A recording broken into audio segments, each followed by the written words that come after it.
तो सब कुछ हमारे भीतर है।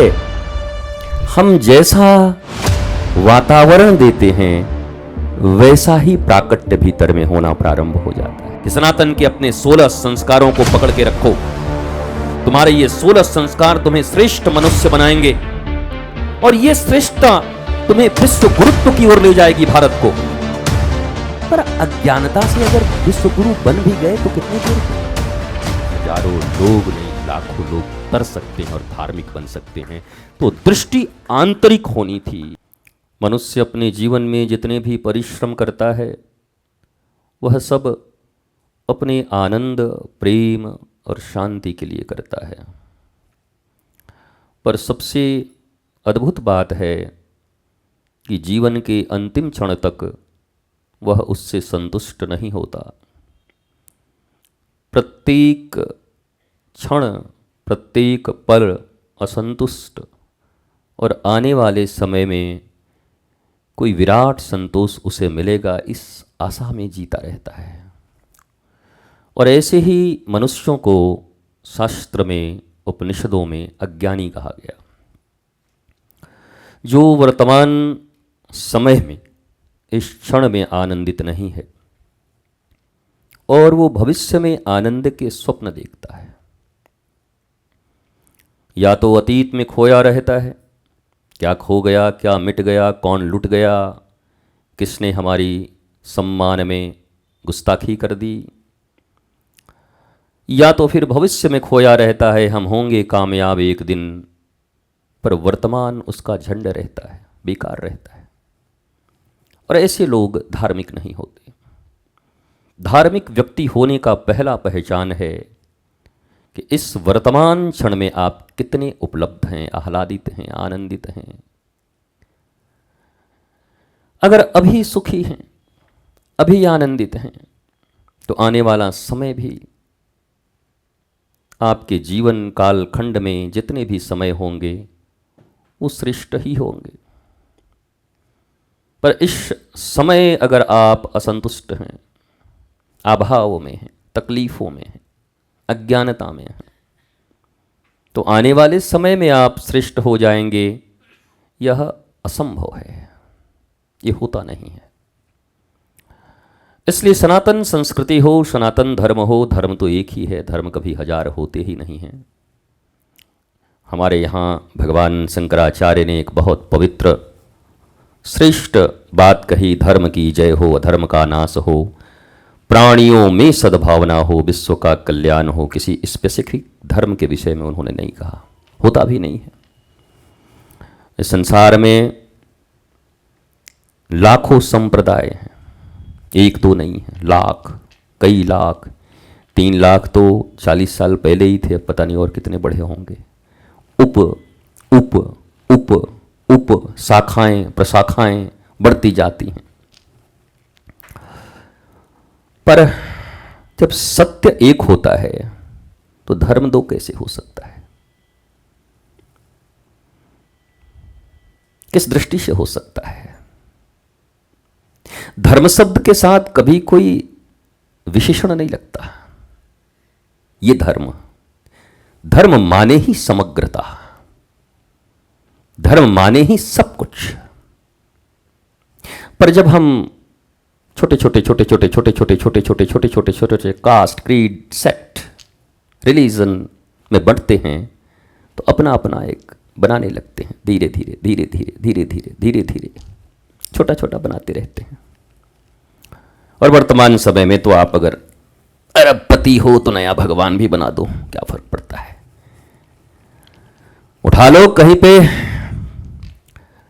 बाजार लगवा दो, कहीं पे भी सजा दो और घोषणा कर दो कि यही भगवान है। कौन तुम्हें रोकने आता है? संविधान में रोक है नहीं, तुम जिसको कहो उसको बना दो। किसी मनुष्य को ही कह दो ये भगवान है, कौन रोकेगा तुम्हें? और होता भी है। भगवत्ता तो भगवान सड़भग जिसके भीतर में है उसे ही भगवान कहते हैं। परेशानी भारतीयों के साथ क्या है? अधजल गगरी छलकत जाए। ये ज्ञान के मामले में बड़े संक्षिप्त हैं, छोटे हैं, पर भाषण इनके लंबे हैं। जब ज्ञान आहरण करने का समय था तब ये पतंग उड़ा रहे थे, तितलियां पकड़ रहे थे और माल पानी कमाने में लगे हुए थे। पर इनको भाषण देने को कहो तो शंकराचार्य बैठे रह जाएंगे, ये भाषण दे देंगे। क्या है महाराज जी, क्या लेके आए हैं और क्या लेके जाएंगे, और मर रहा है 5 रुपए के कारण। अभी किसी की हत्या करने के चक्कर में है, 5 रुपए नहीं दिया, हमारी बेइज्जती कर दिया, हम महिषासुर की तरह भी इसका वध कर देंगे इसी समय। पर ज्ञान तो ऐसा देता है वो, तो इसीलिए बड़ा कठिनाई है कि आप पहचानोगे कैसे कि धार्मिक कौन नहीं। और मैं कहता हूं ये झंझट भी क्यों रखोगे पहचानने का, तुम हो कि नहीं। तुम सारी दुनिया को जो पहचानने निकले हो तुम हो कि नहीं। कोई 5वीं क्लास का विद्यार्थी और पीएचडी के छात्र को पहचानने चले और कहे हम इसकी कॉपी जांच करेंगे, इसने क्या लिखा है। और ये तू तो खुद 5वीं क्लास का है, ठीक से ककहरा पढ़ अभी अच्छे से, तो कहाँ थे वाकई कॉपी को जांच करेगो, नहीं कर पाएगा वो। स्थितियां ऐसी ही हैं। देखिए सनातन संस्कृति, सनातन संस्कार जिस मनुष्य के भीतर में उत्पन्न हो गए है तो पर जागृत करना है। जैसे हर व्यक्ति के शरीर में कैंसर के सेल्स हैं, एक भी दुनिया में ऐसा आदमी नहीं है जिसके भीतर कैंसर के सेल ना हो। बस जब वो एक जगह एक्युमुलेट होते हैं ना, एक जगह जमा होते हैं, तो first, second, third, fourth and gone stage आता है और उसके बाद वो चल नहीं है, ऐसी बात नहीं है। जैसे कोरोना वायरस, वो तो पहले से ही है आपके भीतर में है। अब वो उचित जलवायु को पाकर के कितना फलीभूत होता है। एक बीज तुमने पत्थर पे डाला और एक बीज तुमने सुंदर भूमि पर, उपजाऊ भूमि पर डाला, दोनों में अंकुरन कहां आएगी, पत्थर पे आएगा कि भूमि में आएगी? भूमि में आएगी। तो सब कुछ हमारे भीतर है। हम जैसा वातावरण देते हैं वैसा ही प्राकट्य भीतर में होना प्रारंभ हो जाता है। इसके सबसे प्यारे उदाहरण हमारे भागवत जी में अजामिल हैं। बड़े प्यारे, बड़े ठुनुक ठुनुक एकदम इन्हीं बटुक की तरह, जो दोनों बटुक यहाँ बैठे हैं, ठुमुक ठुमुक चल प्रभु चल ही पर आई। खूब सुंदर अपने गुरु और पिता के लिए समिधा का जुगाड़ करने चले हैं, लकड़ियों को चुनने चले हैं कि अब हवन होंगे, आहुति दिए जाएंगे। पर वहां कुछ संगति ऐसी खराब मिली कि बुद्धि बिगड़ गई। अब बिगड़ गई तो लंबे समय के लिए बिगड़ गई। अब जो यज्ञ करते थे उन्हीं यज्ञ वालों को लूटने लगे। मामला कब बदल जाए क्या पता। इसलिए किसी विद्वान से पूछा गया कि आप दुनिया में किस पर भरोसा नहीं करते? बोला हम आदमियों को दी बात ही नहीं करते जी, मैं एक ही चीज पर भरोसा नहीं करता। बोला किस पर? बोला अपने मन पे ही भरोसा नहीं करता। ये कब उठा दे और कब गिरा दे कुछ खबर नहीं। कब उसी अयोध्या के महल में रह करके भगवान श्री राम को दुग्धपान करा दे कैकई, और कब अपने ही पति, अपने पुत्र और भगवान के लिए घातक बन जाए, कौन बता सकता है। स्वयं दुग्धपान कराती हैं और स्वयं ही जिन पति को बचाने के लिए रथ की धुरी बन गई उनकी उंगली युद्ध में, और अपने वचनों से पति को मार दिया दशरथ जी को। बोला वो टाइम गया कि मैंने तुमको बचाया था, अब तुम्हारा प्राण लूंगी मैं अब। ये मन बड़ा खतरनाक है। ये मन कब पक्ष में होगा कब विपक्ष में होगा कुछ खबर नहीं। मनोविज्ञान लिख दिया लोगों ने, मनोविज्ञान। और तो मजे की बात तो सोचो, एक सब्जेक्ट भी है हम लोगों का मनोविज्ञान। बच्चे मनोविज्ञान पढ़ते भी हैं, और मनोविज्ञान में ऑनर्स करके और आत्महत्या कर लिया एक आदमी। हमकी कमाल है यार, ये मन का विज्ञान पढ़ के भी आत्महत्या कर लिया। जिसने मन का विज्ञान जान लिया वो तो जीवन का सबसे सुखी आदमी होना चाहिए। मन की चंचलता को, मन की दुविधा को जिसने पकड़ लिया, नियोजित करना सीख लिया, उसके लिए तो पूरी दुनिया मुट्ठी में, भले धीरू भाई के कर लो दुनिया मुट्ठी में है कि नहीं मुझे पता नहीं, पर मन जिसके बस में है दुनिया उसकी मुट्ठी में है। वो तो एक प्रचार है वो रिलायंस वालों का, कर लो दुनिया मुट्ठी में। वो कोई दुनिया कहाँ मुट्ठी में, भारत के कुछ क्षेत्र हैं इधर उधर हैं, अभी मामला गड़बड़ हो जाए तो स्टेट भी मुट्ठी में नहीं रहेगा। ये तो मुट्ठी में आते जाते रहते हैं।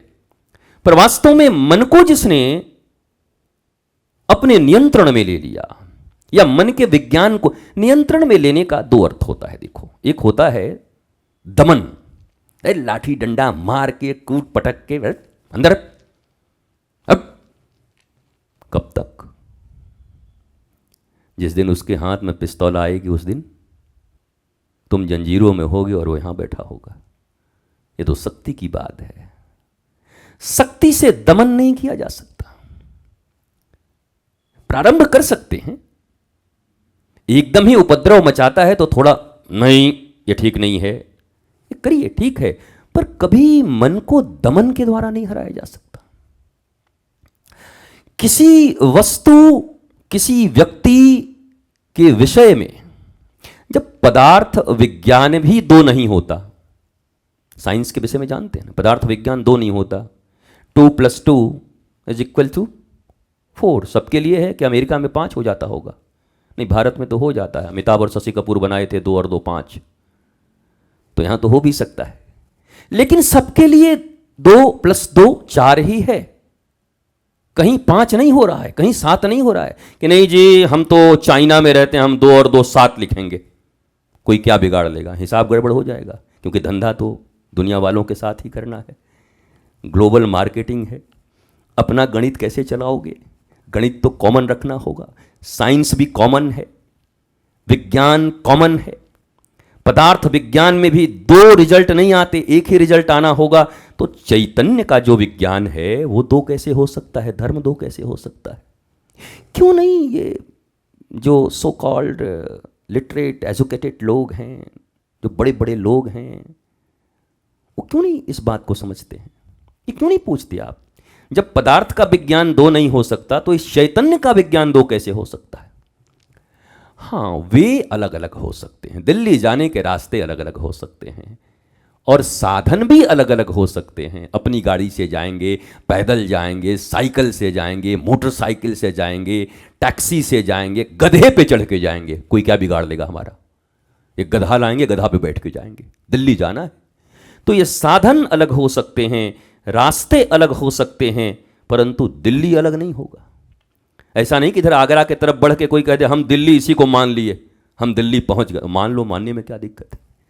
तुम्हारे मानने से तो कुछ होने वाला है नहीं। बोला हमने मान लिया आगरा को ही दिल्ली, अब कल से यहीं संसद चलेगी, तो क्या होगा आपका पता है? आते जाते लोग डबल रोटी दे दिया करेंगे। खिसक गया है। और आगरा में तो नज़दीक भी है, शायद सबसे बड़ा मेंटल हॉस्पिटल वहीं पर है, और डाल भी देंगे वहीं पर कि बड़ा नज़दीक आके गड़बड़ हुआ है, यहीं डाल दो इसको, दूर भी नहीं गया, कहीं ले जाना भी नहीं पड़ा। तो आपके कहने से तो कुछ नहीं होगा, परिणाम तो एक ही होगा। चैतन्य के विज्ञान का भी परिणाम एक है और पदार्थ के विज्ञान का भी परिणाम एक है। इसलिए संस्कृति बचानी एक अलग बात है। हम भारतीय सनातन संस्कृति को बचाने के लिए पिछले वर्षों से, 20 वर्षों से योद्धा की तरह लड़ रहे हैं जी, वाणी से जागृत कर रहे हैं इस राष्ट्र को, जागृत कर रहे हैं इस दुनिया को कि सनातन के अपने 16 संस्कारों को पकड़ के रखो।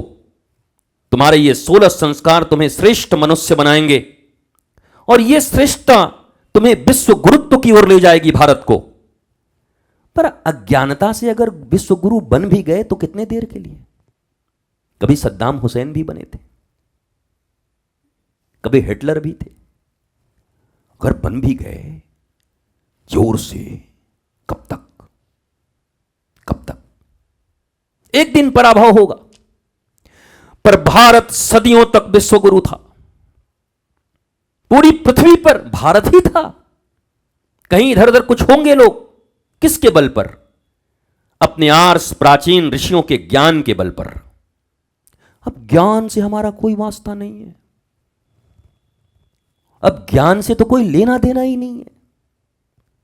अब तो एक जिद है कि हम बनेंगे। कैसे बनेंगे?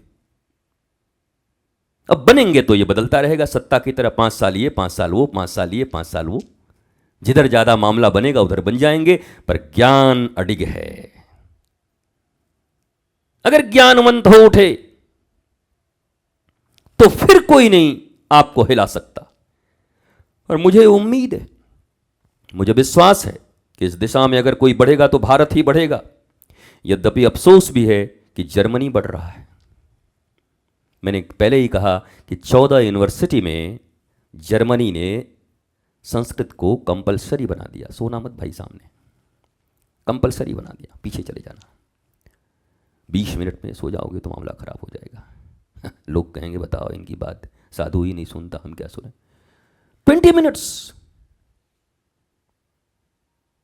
14 यूनिवर्सिटीज में संस्कृत जर्मनी ने लागू कर दिए। उसको क्या भारत से बहुत प्रेम होगा क्या? कि नहीं नहीं, भारत तो हमारा मौसेरा भाई है, भारत का हम संस्कृत अपने यहाँ लागू करेंगे। अरे यहाँ कोई प्रेम नहीं।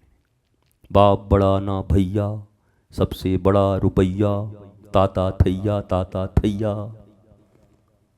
जर्मनी को पता है कि भारत के प्राचीन शास्त्रों में संस्कृत भाषा में ऐसे ऐसे कोड छिपे हुए हैं, वहां से बड़े इन्वेंशन किए जा सकते हैं। इसलिए संस्कृत और वेदों का पढ़ाई प्रारंभ करा दिया उन्होंने, और अपने रिसर्चर्स को लगा दिया कि इसको डिकोड करो।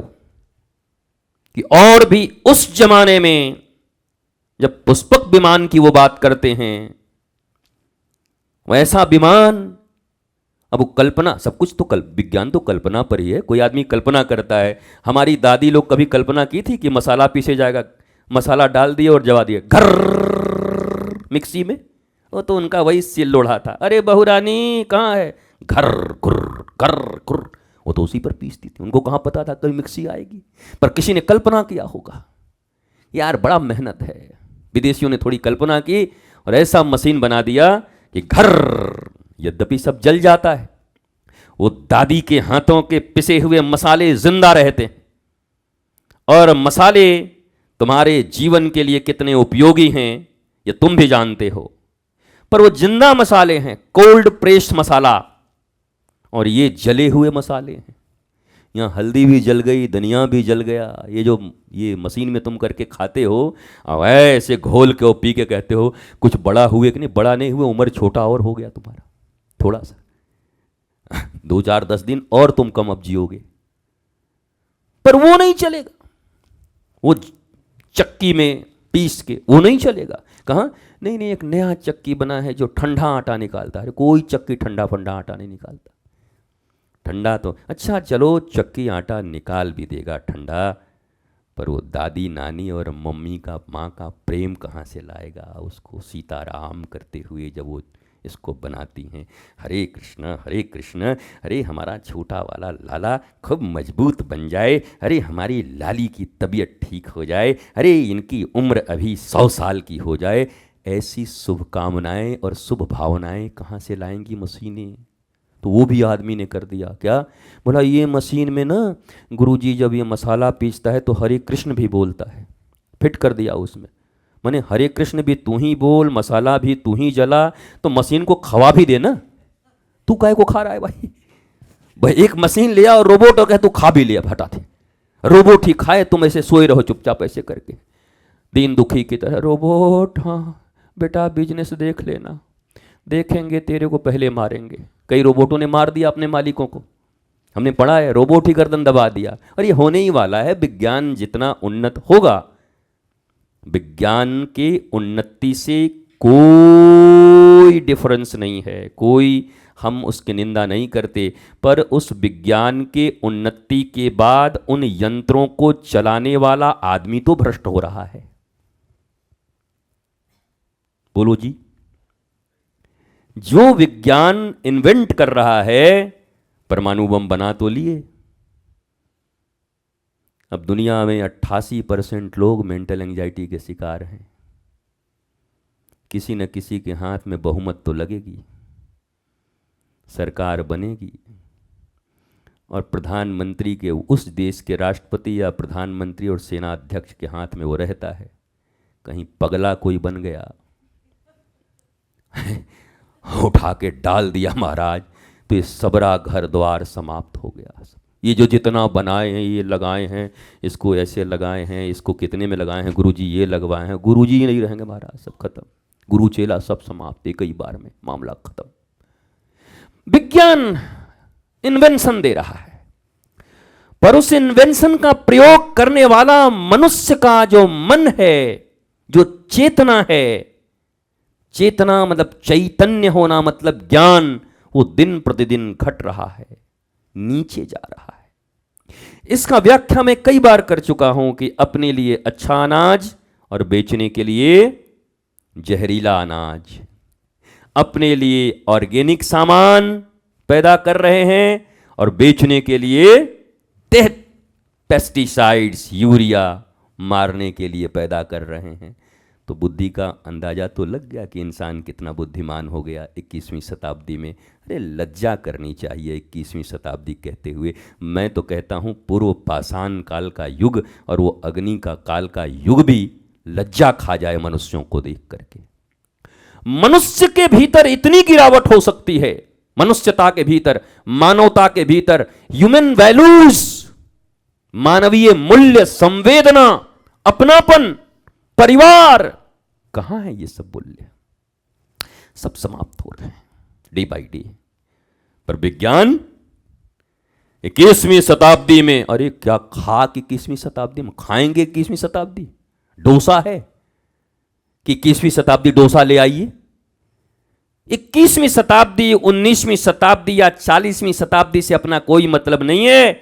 अपना मतलब है कि मनुष्य कितना ज्ञानी हो रहा है, मनुष्य कितना विज्ञानी हो रहा है, मनुष्य कितना सहनशील हो रहा है और मनुष्य कितना गुलाब के फूल की तरह सुगंधित हो रहा है, जो जहां जाए सबको सुगंध बिखेरता जाए।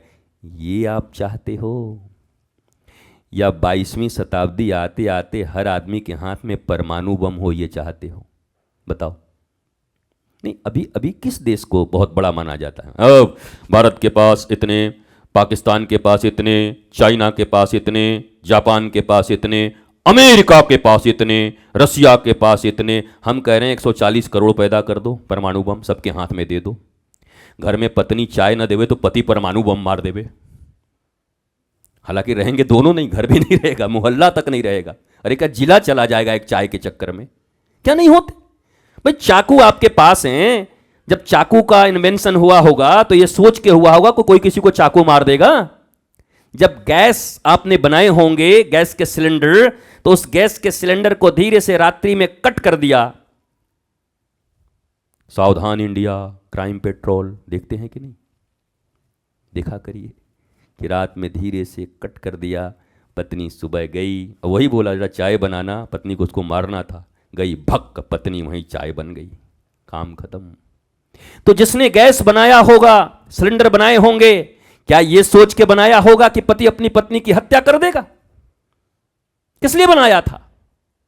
तो 21वीं शताब्दी आई, इन्वेंशन आए, पर मनुष्य की चैतन्य शक्ति घटती गई, बुद्धि विवेकहीन होती गई, मन और दुविधाग्रस्त होता गया, अशांति बढ़ती गई। आप ऐसा कैसे कह सकते हैं? और ये भाई WHO का रिपोर्ट है, हम थोड़ी कह रहे हैं। जिस WHO को तुम मानते हो, वर्ल्ड हेल्थ ऑर्गेनाइजेशन, उसका रिपोर्ट है कि बीपी कितना, शुगर कितना और तनाव और डिप्रेशन में कितने लोग हैं। क्या पिछले 10 वर्षों में कमी आई है या बढ़ी है? पता करो, और परसेंटेज कितने हैं। तो कैसे कहा जा सकता है जी कि हम प्रगति कर रहे हैं? पगला रहे हैं कि प्रगति कर रहे हैं? अगर पगलाने को प्रगति कहते हैं तो कोई बात नहीं, फिर तो भारत को भी थोड़ा कोशिश करना चाहिए। अभी 74% है, आगे निकलना है हम लोगों को अमेरिका से। जल्दी ऐसा करिए आप लोग कि 90% हम लोग भी हो जाएं और फिर कह सकें कि भारत को गोल्ड मेडल दिया जाए। किस में बोला? पगलाने में। यही तो मिलेगा आपको जब अमेरिका जैसे कंट्री को इतने बड़े 21वीं शताब्दी के दादा देश को जब ये मिला है तमगा कि ये थोड़ा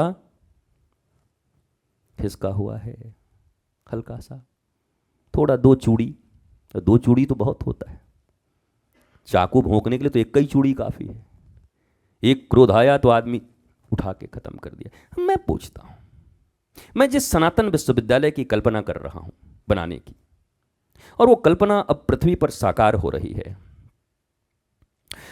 वो क्यों है? ये जो गुरुकुलम की परिकल्पना मैंने की, मैंने कहा आश्रम बना दो, क्या होगा?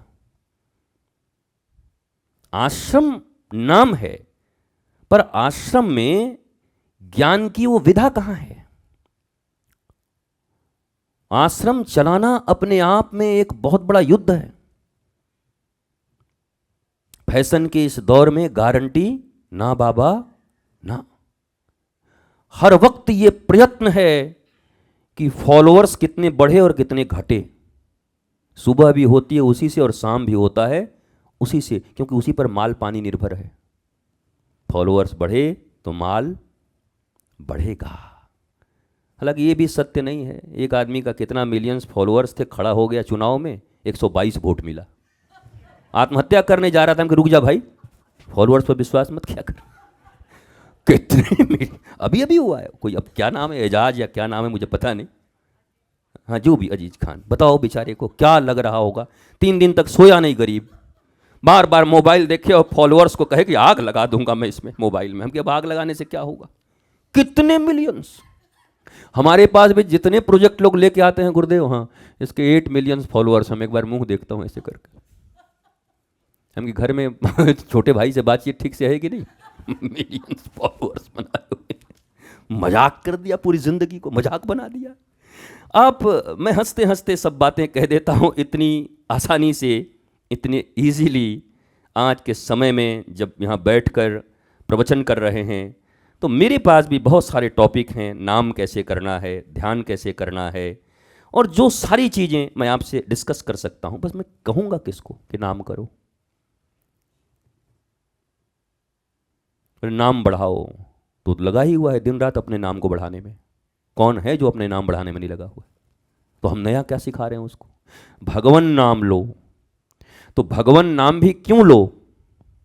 क्योंकि हमारा नाम बढ़ जाए। भगवान का नाम भी हम क्यों बढ़ा रहे हैं? बोला भैया इतना माला कर लोगे तुम्हारा मामला ठीक। अब वो माला कर रहा है कि मामला ठीक कर रहा है? बोलो, नहीं बताते नहीं हुई। अब आप वो कह रहे हैं कि वहाँ पर वो 3 नारियल अगर फोड़ दोगे तो तुमको जो तुम्हारी ठेकेदारी है वो तुम्हारे नाम से खुल जाएगी। अब वो नारियल फोड़ रहा है, बोलो क्या फोड़ रहा है? हाँ, अपना अपना फोड़ रहा है कुछ, और अगल बगल में और कोई लोग मिले तो उनका भी फोड़ दे, तोड़ दे। क्या धर्म का इससे कोई रिश्ता है? सच बोलिए। धर्म जो मनुष्य को शांत बनाता हो। कैसा? चाह गई चिंता गई, मनवा भई बेपरवाह, हैरी जिनको कछु नहीं चाहिए, वही साहन के साह, वही साहन के साह। चाह गई चिंता गई, मनुआ भई बेपरवाह। और जिनको कछु नहीं चाहिए, सड़कों पे खड़े लोगों को जो हाथ ऐसे गए राम जी के नाम पे दे दो बाबा, उनको भिखारी कहते हैं। और तुम जहां गए हो वो क्या करने गए हो? मुझे याद है एक शराबी फिल्म बनाई थी अमिताभ बच्चन ने। अब मैं पहले अमिताभ बच्चन को बहुत देखता था तो देख ही लिया, अब क्या करूं, तुमसे झूठ कैसे बोलूं कि नहीं देखा। महाराज जी और कोई शराबी आप देख लिए? नहीं ऐसा नहीं है, हमने धर्मेंद्र का चरस भी देखा है। अगर आपको कोई तकलीफ नहीं है तो हमने वो भी देखा हुआ है, फिल्में देखी हैं। तो शराबी में अमिताभ कहता है कि किसे है होश जरा मुझे बताओ जरा, बोल रहा है किसको होश है मुझको बताओ तो। किसी को दौलत का नशा, किसी को शोहरत का नशा, किसी को कुछ का नशा, किसी को कुछ का, सब तो नशे में डूबे हुए। और फिर हालांकि बोलता है नशा शराब में होती तो नाचती बोतल, हालांकि बेचारे को ये नहीं पढ़ाया कि बोतल वो क्या है, वो जीव नहीं है इसलिए। नहीं तो बंदर पिला को देखो, बंदर में न हुए तो फिर हमको बताओ। गिलहरी को पिलाओ ना, हमारे यहाँ गिलहरी को पिला दोगे तो नेवला जैसे लड़ने आ जाएंगे सांप से, निकल बाहर। वो भूल जाएंगे कि मैं गिलहरी हूं कि नेवला हूं। बाद में नाक दबोच लेगा तो बगल वाला कहेगा मना कर रहे थे ना तू गिलहरी है, अरे मेरे को नेवला जैसा लग रहा था भाई।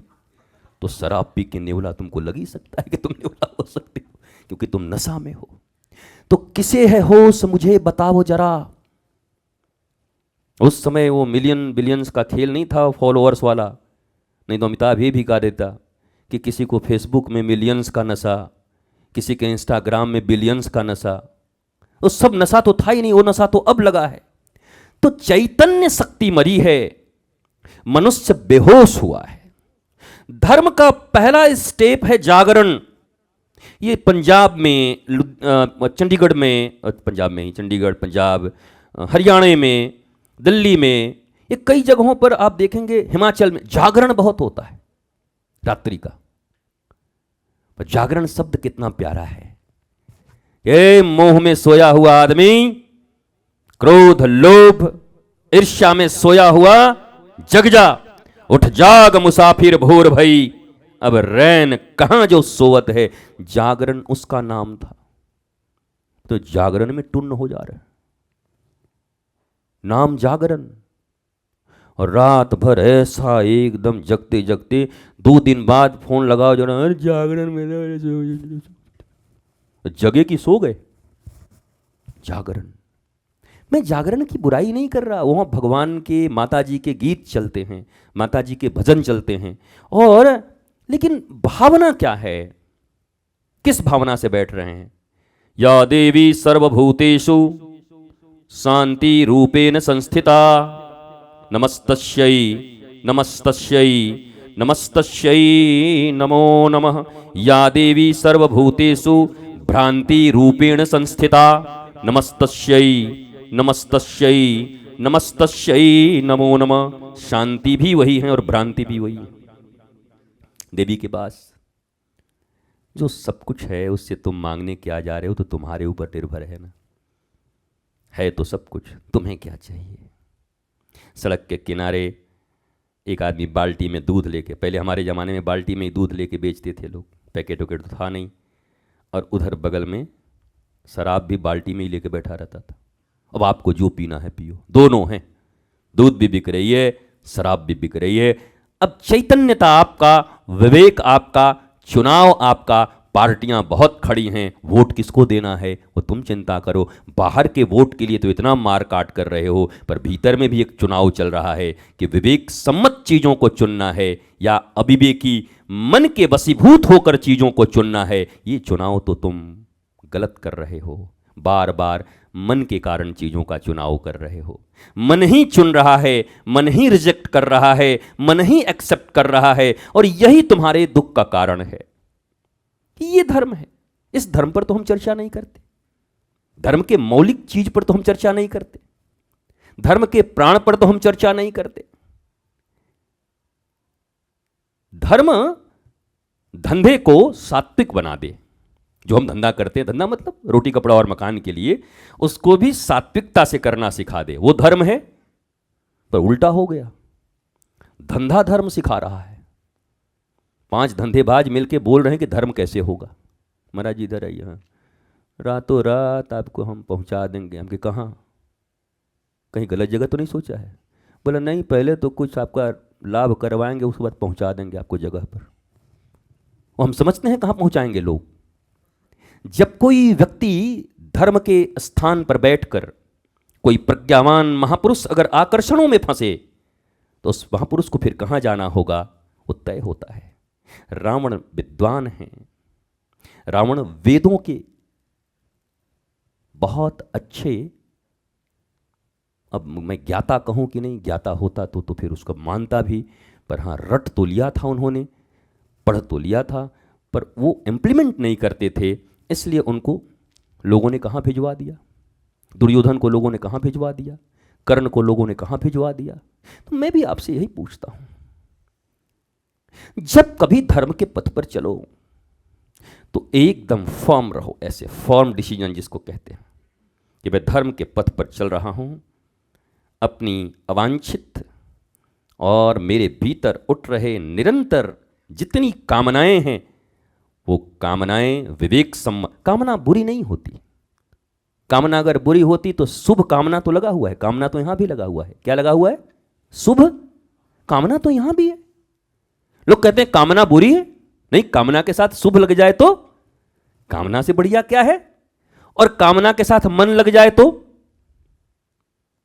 बताइए, तो ज्यादा मंदिर आपने मनोकामना वाला देखा है या शुभकामना वाला? दिल से बताइएगा। आपका मन और मन की हर कामना अगर पूरी होने लगे तो तुम शांत रहोगे कि पगला जाओगे? तो पगलाने के लिए मंदिर जा रहे हो? बोलो, जो ऊपर चढ़ाई कर रहे हो, इतनी जा रहे हो, किस लिए जा रहे हो? मनोकामना पूरी करने क्यों जा रहे हो? शुभ कामना पहले ज्ञान से सीखो कि शुभ क्या है।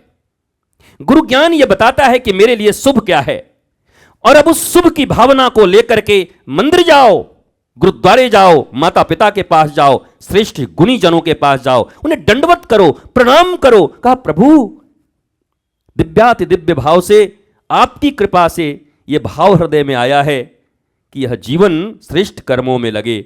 मैं ये कर्म बच्चों को पढ़ाना चाहता हूं, वेद की शिक्षा देना। वाह वाह वाह, बहुत सुंदर, बहुत सुंदर। पहले तुम तो कामनाओं को शुभ बना लो, फिर कहीं जाओ। और या तुम्हारी कामनाएं शुभ नहीं हैं तो फिर उन दिव्य स्थानों पर जाकर, गुरु स्थानों पर जाकर के बोलो कि हमारी कामनाएं शुभ नहीं हैं, गुरुदेव कृपा करो और हमारी कामनाओं को शुभ बना दो। आप तो अपनी मनोकामना संत और गुरुओं के ऊपर थोपने आते हो। और गुरु बेचारा थोड़ा बहुत अगर भोला भाला रहे तो उसको भी अपने मनोकामना के जाल में फंसा लोगे। फंसी जाते हैं ना, कैसे फंसते हैं? मनोकामना के जाल में फंस जाते हैं।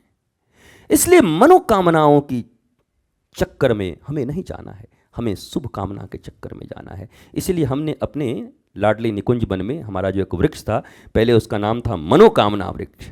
लोगों ने कहा मनोकामना वृक्ष नाम रखेंगे गुरुजी, लाइन लग जाएगी लोगों की आने वाली की। अच्छा बहुत बढ़िया। फिर कुछ दिनों के बाद हमने कहा मनोकामना का ये उठा और लिख दे शुभ कामना। एक नाम है, चलेगा, लेकिन मनोकामना यहां पूर्ति होने वाली नहीं है। यह धर्म स्थान है, यह गुरु स्थान है। सनातन संस्कृति और सनातन धर्म मनुष्य के भीतर शुभत्व को प्रदान करता है और शुभकामना पूरी करता है। मनोकामना रावण और दुर्योधन की तरह पूर्ण करने के लिए मंदिर नहीं बनाए गए हैं और गुरु का स्थान नहीं बनाया गया है। इसलिए उसका नाम हमने कहा शुभ कामना वृक्ष कर दो। बड़ी कम लोग जाते हैं। कई लोग पुराने, अरे तो मनोकामना थे, शुभकामना कैसे हो गई? हे भगवान, हम नहीं बदले, वृक्ष बदल गया। वो कह रहा है मैं तो जैसा का तैसा रह गया, वृक्ष कब से बदल गया है? ये मनोकामना से शुभकामना। और मैं भी यही चाहता हूं, हमारी शुरुआत तो मनोकामना से हो, पर जब जीवन में संत आ जाएं, गुरु आ जाएं, तो हमारी मनोकामना शुभकामना में परिवर्तित हो जाए। यही तो आध्यात्मिक यात्रा है, यही तो आश्रम आने का फल है, यही तो गुरुद्वार पर आने का फल है, यही तो किसी संत दर्शन का फल है, यही तो किसी संत के चरणों में बैठने का फल है कि हमारी सारी मनोकामनाएं अब शुभकामना में परिवर्तित हो जाएं। मैं मनोकामनाओं के जंजाल में फंसने वाला नहीं हूं। सनातन विश्वविद्यालय, लोग पूछते हैं क्या करेगा आपका विश्वविद्यालय? क्या विश्वविद्यालय की कमी है? यही करेगा। मनोकामना लोग लेके आएंगे उस विश्वविद्यालय में, और जब निकलेंगे वहाँ से 1 साल 2 साल 3 साल के बाद, और उनको जब सर्टिफिकेट मिलेगा तो सर्टिफिकेट होगा मनोकामना लेके आया था और शुभकामना लेके जा रहे हैं। भारत का भी मंगल होगा और पूरी दुनिया के मंगल को करने में वो समर्थ होंगे। ये होगा उस विश्वविद्यालय में, ये होगा उस गुरुकुलम में। वो हम तो अब आजकल कुछ बोलने से भी डरते हैं। क्यों भैया गुरुजी आप क्यों डरते हो? महाराज बोलते यहाँ हैं, अब कोई शुभकामना विश्वविद्यालय ने खोल दे। अरे धंधेबाजों की कमी है, वो तो बैठे ही पड़े हैं कि कुछ ये बोले कि हम खोलें। हमने बोला, उसने खोला। अब भर भर के बोरा फिर माल तोला। अब यहां सिर्फ बतोला बतोला बतोला। इसलिए कम बोलता हूं। लोग मन तो करता है कि रोज आकर के प्रवचन करूं, हम कह रहे यार हम चुप तो रह नहीं पाएंगे और हम झूठ बोल नहीं पाएंगे। सोचते तो हैं कि बरगला दें लोगों को, बाएं जाना है तो दाएं कह दें, लोभी लोग दाएं चले जाएं। लेकिन अब क्या करूं, जब व्यासपीठ पर आप बैठते हो और व्यासपीठ पर बैठने के बाद आप झूठ बोलो, बड़ी महाराज तकलीफ है। झूठ भी बोलो तो श्री कृष्ण की तरह बोलो, जिससे धर्म की स्थापना हो। व्यासपीठ केवल तोता की तरह सच बोलने के लिए नहीं है, ऐसा सत्य बोले कि संहार आ गया पूरे संसार में।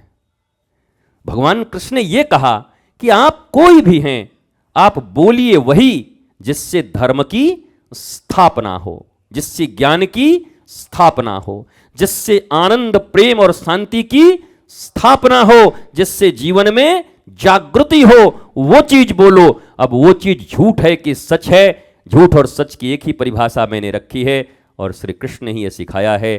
क्या बोलूं? जो धर्म की स्थापना कर दे वो सच, और जो धर्म के विरुद्ध चला जाए वो झूठ। अब युधिष्ठिर ने जो बोला वो सच था कि झूठ? वो घबरा रहे थे बोलने से। मैं कैसे बोलूंगा यार? भगवान बोले जा, कैसे बोलूं कैसे? हम श्री कृष्ण हैं, ये हमारे सामने सत्य, हमारा नाम है ये सत्यव्रतम सत्यपरम त्रिसत्यम। 8 बार 9 बार सत्य हमारे लिए लग रहा है और हमारा पहला श्लोक है सत्यम परम धीमहि। ये नया सत्यवादी कहां से पैदा हो गया?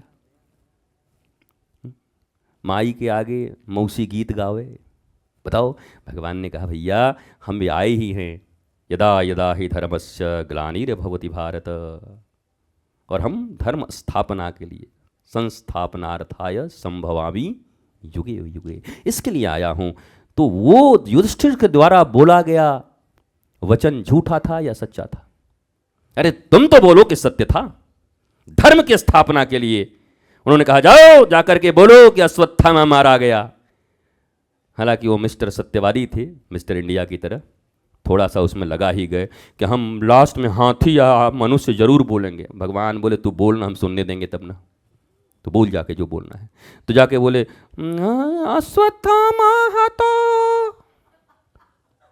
अब आगे वो बोलने वाले थे क्या? हाँ, नरो वा कुंजरो। तो भगवान ने जैसे ही सुना अश्वत्थामा हतो, भगवान पहले ही से बैंड बाजे वाले को बुला के रखे थे सबको, एक से एक, जो दुर्गा पूजा काली माता वाला वहाँ बंगाल वाला और ये हिमाचल वाला, जैसे ही बोला अश्वत्थामा हतो तब तक डिग डिग डिग डिग डिग डिग डिग डिग, वो बाद में क्या बोले कुछ पता ही नहीं। सोई सुन के और उनके पिताजी का हे भगवान बेटा चला गया, मामला खत्म।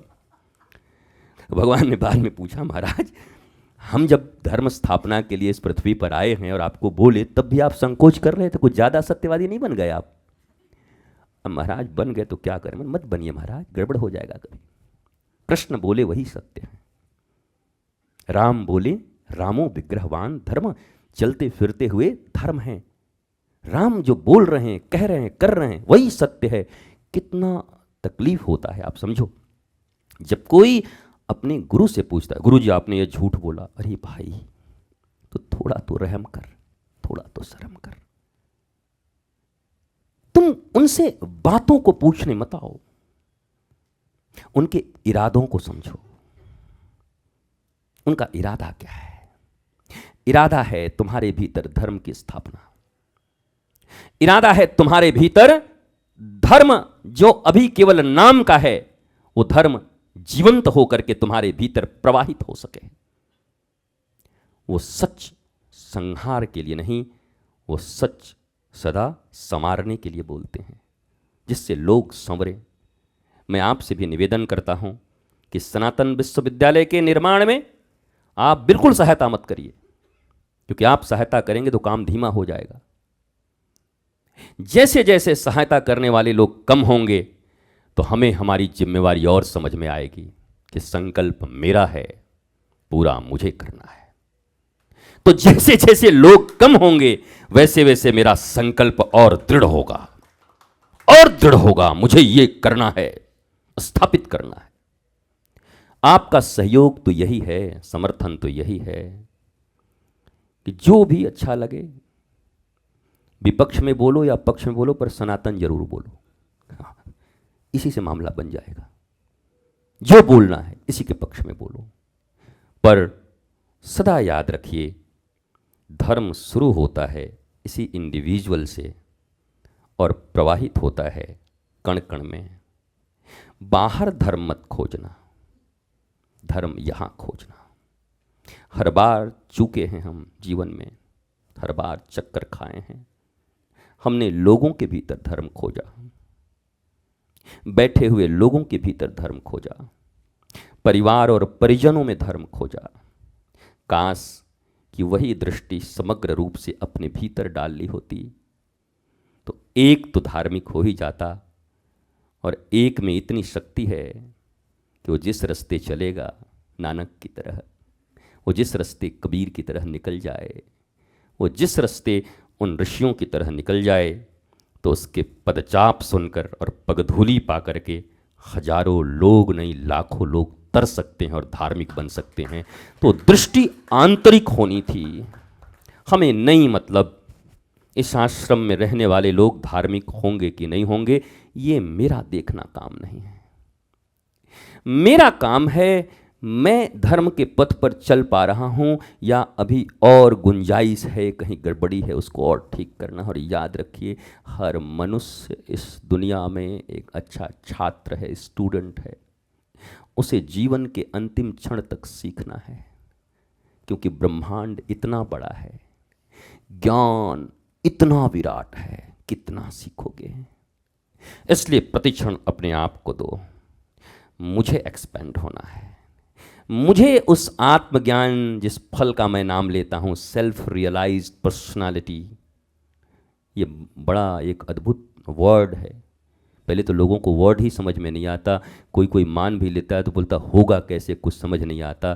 पर मैं कहता हूँ, पहले जैसे रामकृष्ण परमहंस ने उसको कहा कि तेरे भीतर जरा व्याकुलता तो देखूं, कि मरने मारने को तैयार है कि नहीं, जीवन भी देने को तैयार है कि नहीं, इस संकल्प के ऊपर। और जब इतना बड़ा मूल्य चुकाने को तैयार हो तो ये पक्का समझो, गुरु अगर नादान भी हो और तुम्हारा संकल्प पक्का हो तो उन्हीं गुरु के भीतर नारायण प्रकट हो करके और तुम्हें आत्मज्ञान सिखा करके चले जाएंगे। इसलिए गुरु को मत देखना कि उनके भीतर कितना ज्ञान है, वो नारायण आकर के तुम्हारा काम बना जाएंगे। गुरु जी भले ही नरक में चले जाएं, तुम्हें क्या लेना देना है, क्या ले। कबीर ने तो यही कहा, गुरु का करनी गुरु समझेगा, चेला की करनी चेला, हंस उड़ेगा अकेला। बड़ी मुश्किल है, हम चेला देखने में परेशान और चेला गुरु देखने में परेशान, और दोनों हैरान। न चेला का मंगल हो रहा है, न ठीक से गुरु ही अपना मंगल कर पाए। मेरे प्यारे बच्चों, भारत के वासियों और दुनिया के निवासियों, आपसे भी यही कहता हूँ, ये है धर्म क्षेत्र और ये है कुरुक्षेत्र। पहले धर्म क्षेत्र आया। गीता का श्लोक पहला क्या है? कुरुक्षेत्र धर्म क्षेत्र कि धर्म क्षेत्र कुरुक्षेत्र? अच्छा, वो धर्म क्षेत्र पहले है ना, चलो ठीक है, मैं जीत गया लगता है। अर्थात धर्म क्षेत्र ठीक हो जाए तो ये कुरुक्षेत्र भी, पर हम कुरुक्षेत्र में उतर जा रहे हैं, धर्म क्षेत्र हमारा क्या होगा? हमारा कौरव बनेंगे। धर्म क्षेत्र ठीक करके अर्जुन और पांडव उतरे कुरुक्षेत्र में, तो कुरुक्षेत्र में विजय किसकी हुई? पांडवों की। और कुरुक्षेत्र में डायरेक्ट उतर गए दुर्योधन लोग। अभी हम बता देते हैं, अभी हम समझ लेते हैं कि कौन है, आज हम बता देते हैं। भगवान ने कहा पहले धर्म क्षेत्र अपना ठीक करो। बोला क्षेत्र हम कुरुक्षेत्र अभी जीत लेंगे, तो जीत गए। संख्या किसकी ज्यादा थी? कौरव की। पर धर्म क्षेत्र ठीक नहीं हुआ था, मीन्स आत्मज्ञान नहीं हुआ था, सेल्फ रियलाइजेशन नहीं हुआ था, प्रभु की वाणी आत्मसात नहीं कर पाए थे। इसलिए कुरुक्षेत्र में गब्बर जैसे बोलता है, ओ वीरू धर्मेंद्र गब्बर आ रहा हूं चुन चुन के मारूंगा, वैसे ही धर्म क्षेत्र वालों ने कुरुक्षेत्र वालों को चुन चुन के मारा जितने खड़े थे। जीते धर्म क्षेत्र वाले। ये जो तुम दूसरों को देखते हो, ये जो तुम पास वाले को देखते हो, तुम्हारी जो ये तकलीफें हैं, बताइए ये आदमी को हम चोरी करते हुए देख रहे हैं, उसके बाद भी गुरुजी इसी को मान रहे, हमको नहीं मान रहे। अरे रहने दे भाई, ये इस जन्म में वही करने आए हैं। प्रभु से यही वरदान मांग के आए हैं कि प्रभु इस पर खूब जम के चोरी मुझे करना है। उनको करने दो, उनको मत रोको। कोई आया है किसी और पतित पथ पर चलने के लिए, उनको चलने दो, मत रोको। सबने अपने संकल्प लिए हुए हैं, मत रोको। शत्रु बन जाएंगे तुम्हारे। घर में बन जाते हैं शत्रु कि नहीं बन जाते हैं? परिवारों में बन जाते हैं कि नहीं बन जाते? अगर तुम थोड़ा ज्यादा ये पूजा पाठ इधर उधर करने क्या करते हैं, सुनो भक्ति युक्ति अपने जगह पर है, थोड़ा काम धाम भी किया करो। कोई बाहर का आदमी पहले तुम्हारा डिस्टरबेंस नहीं करता तुमको, पहला कौन करता? घर वाले ही डंडा लेके खड़े हो जाते हैं। बड़ा भारी भक्ति इसको में, ज्यादा 12-1 बजे तक बैठ जा, सीमाएं पकड़ के बुलाए ले, इधर कहाँ बैठो वहां पर 1 बजे तक, बच्चन को यहां छोड़ के हैं? तो घर से ही पहले प्रकट हो जाएंगे। फिर जिसको सबसे नियरेस्ट कहते हो, क्लोज फ्रेंड, दूर वाला कोई नहीं आएगा। जो सबसे नजदीकी फ्रेंड है, फ्रेंडा, वो पहले आएगा। फेंटा कोका कोला पहले वही आएगा तुम्हारी। सब आत्मज्ञान का ऐसी तैसी कर देगा तुम्हारा, वो नहीं करने देगा तुम्हारा आत्मज्ञान। तो ऐसे शुरू होता है। और लोग क्या कहते हैं, विरोधी लोग हमारे पीछे। विरोधी कोई नहीं है। जिनको ज्ञानहीन होने के कारण तुमने अपना मान रखा है, जैसे ही तुम ज्ञान के पथ पर चलोगे तो वो तुम्हारे विरोध में खड़े हो जाएंगे। क्या समझे? अब ये दोनों का गोल एक है, दोनों ज्ञानहीन हैं, तो जमेगी नहीं? खूब जमेगी जब मिल बैठेंगे। दीवाने 4 है कि 2 है मैकडॉवेल में? अब वो शत्रुघ्न सिन्हा प्रचार करता था ना वो। हाँ, तो 4 है कि 2 है?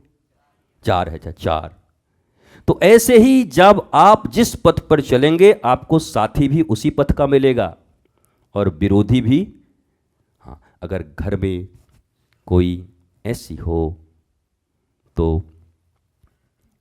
साथ मिल जाएंगे। कोई ऐसा ही भाई हो, बहन हो, कोई मम्मी का मन लगता हो, कोई चाचा, अरे अरे मत डांटा करो, बहुत अच्छा लड़का है, क्योंकि वो भी भक्ति के पथ में है, ज्ञान के पथ में है, और बाकी सब एक तरफ हो जाएंगे। अर्थात यहाँ भी धर्म क्षेत्र और कुरुक्षेत्र की लड़ाई है। यहाँ भी गीता हो रहा है, यहाँ भी महाभारत हो रही है। तुम्हें चुनना है कि महाभारत में तुम्हें किसके साथ कृष्ण को सारथी बना के चलना है। और ये फिर मत बोला करो हम आपके लिए इतना बड़ा काम करने को राजी थे, लेकिन आपने ना ऐसे ऐसे आदमी को रखे हुए थे। भगवान कृष्ण को एक दिन भीम ने बड़ा ललकारा, महाराज आपको शर्म नहीं आता? बोला क्यों? हिजड़ा रखे हुए महाराज, सेना में सब चिढ़ाते हैं। क्या नाम था उसका? शिखंडी। हाँ, क्या थे वो? अगर उस भाषा में बोला जाए तो क्या है? हाँ, तो भीम कहते थे माने हमारे जैसे हम पकड़ के माने चीर देंगे हम जरासंध को, माने हमारा जब गदा उठेगा तो माने कि हम माने कर देंगे, हम माने आप हिजड़ा रखे हैं। कृष्ण से प्रश्न पूछ रहा था भीम। भगवान बोले दादा बैठो थोड़ा। क्या बैठो बैठो? आप भी अपने आप को भगवान समझ लिए क्या आप? भगवान बोले समझ नहीं लिया हूं बेटा, समझना तो तब है कि जब नहीं रहते। वो तो झूठ समझते तो मैं हूं। लेकिन भीम प्रबल विरोधी, विरोध करते थे। ये ठीक नहीं लगता, हमारी बेइज्जती होती है, लोग हमको गाली देते हैं कि अरे पांडव। हाँ, उधर से दुर्योधन कहता है जाओ जाओ चिढ़ा के। क्या जैसे नहीं कहता वो शोले पिक्चर में, ठाकुर ने हिजड़ों की फौज बना रखी है। हमको लग रहा है ये आदमी महाभारत गीता पढ़ा होगा। ठाकुर तो एक ही हैं, वृंदावन बिहारी लाल ठाकुर। वो वहीं से करे बोले ठाकुर ने हिजड़ों की फौज बना रखी है, क्योंकि यहां भी ठाकुर जी शिखंडी को रखे हुए थे। पर याद रखो, अगर भीम की बातों में आकर क्रोधित होकर के और ठाकुर जी ने शिखंडी को निकाल दिया होता तो इच्छा मृत्यु वरदान प्राप्त भीम को ये भीष्म पितामह को मारने वाला इस पृथ्वी पर कोई पैदा नहीं लिया था।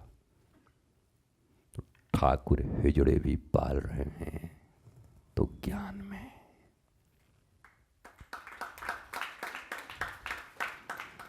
आई थिंक आप सब समझ गए होंगे,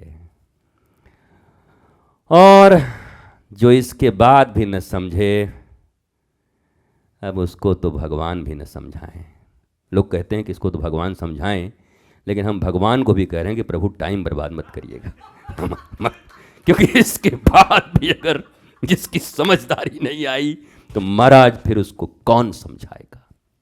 इसलिए सतपथ पर चलिए, मस्त रहिए, स्वस्थ रहिए, आनंदित रहिए, प्रतिदिन सत्संग करिए, पर सत्संग ज्ञानवंत हो। आज कटरा से आए हैं कितने लोग, ऐसा मुझे लग रहा है, हमारा तो जाना नहीं हुआ, पर ऐसा लगता है जैसे माँ वैष्णो देवी हमें स्वयं दर्शन दे गई, आपके रूप में हम उन्हीं का दर्शन कर रहे हैं। ऐसी भगवत कृपा हमारे ऊपर बनी है महाराज। भक्त बड़े भगवान से जानत सकल जहान, राम गए पुल बांध के कूद गए हनुमान। भक्त दर्शन माने भगवत दर्शन, भक्ति भक्त भगवंत गुरु चतुर नाम वपु एक, इनके पद बंदन किए ना सही विघ्न अनेक। भाव ऐसा हो, इसी भाव के साथ आज के इस भाव का यहीं पर विश्राम, समापन तो हो नहीं सकता, विश्राम है, फिर बहेगा, अभी अंतर बहेगा, कल फिर मौका मिला तो फिर इस मुखारबिंद से बाहर बहेगा। मस्त रहिए, स्वस्थ रहिए। सनातन विश्वविद्यालय के निर्माण के लिए शुभकामना व्यक्त करिए, सहयोग मत करिए। सहयोग करेंगे तो झगड़ा करेंगे मेरे से आप, हमने ऐसे किया, अब वो सब हम सुनते हैं नहीं। जितना फांको हमारे पर कोई प्रभाव पड़ता नहीं है, कोई फौंकने का कोई प्रभाव नहीं है, तो भनभना जाओगे। भननाने से अच्छा है घर बैठो, जहाँ रहो, आओ, खाओ, पियो, आनंद करो, नृत्य करो, सिर्फ शुभकामना व्यक्त करो कि आहा इतना सुंदर काम है। पूज्य गुरुदेव भगवान कि नारायण हे मेरी किशोरी, जल्दी जल्दी ये काम हो जाए, इतना ही काफ़ी है महाराज। इससे कुछ भी ज़्यादा करोगे तो लाइबिलिटी बढ़ जाएगी मेरे ऊपर। 50 आदमी को हम सदस्य बनाए और क्या मिला हमको? आए तो दर्शन भी नहीं हुआ। 50 पे अगर दर्शन देने लगे तो हम दर्शन तो, आपने कितने सदस्य बनाए? कोई सदस्य वाला को दर्शन हो रहा है, लेकिन अगर ऐसे हिस्सा से दर्शन करने लगे तो महाराज बोटी बोटी हो जाएगी हमारी, तब भी दर्शन नहीं हो पाएगा। कटकुटा जाऊंगा तब भी दर्शन नहीं हो पाएंगे। तो इन सब कामों से नहीं महाराज, शुभकामना व्यक्त करिए। और फिर